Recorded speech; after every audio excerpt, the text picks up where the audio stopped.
When the snow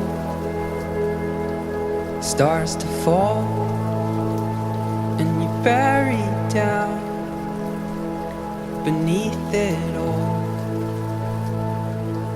When the light fades away, if you lose your breath and the words to say,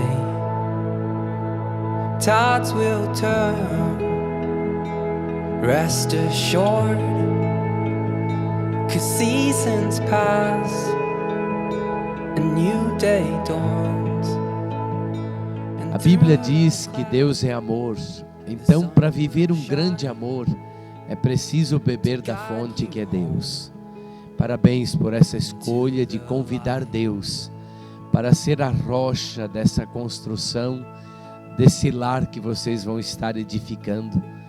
E a palavra também diz que quem constrói na rocha que é Deus, nenhuma tempestade é capaz de abalar essa construção.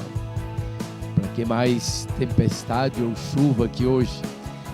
Mas também dizem que tudo que se planta na chuva tem a certeza de que pega e é para valer. E eu tenho certeza que esse amor de vocês será para sempre abençoado em Deus. Vocês estarão construindo uma família abençoada e feliz.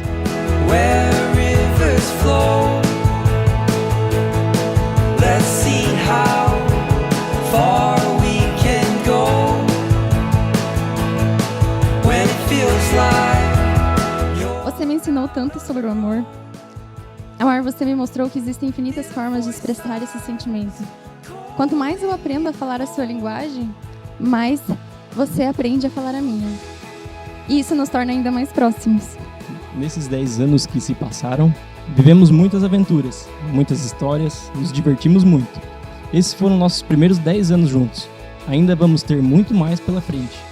Mantendo sempre o respeito mútuo e nossa paixão, vamos continuar escrevendo nossa história, um ao lado do outro, apoiando nos momentos difíceis, contribuindo com o crescimento um do outro.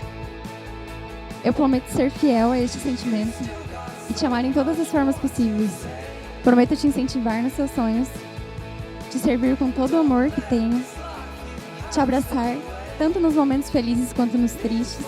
Sempre que algo me lembrar você, prometo transformar este amor em um presente, um gesto ou simplesmente em carinho. Hoje, reafirmo que te amo e que escolho continuar te amando em cada detalhe, todos os dias.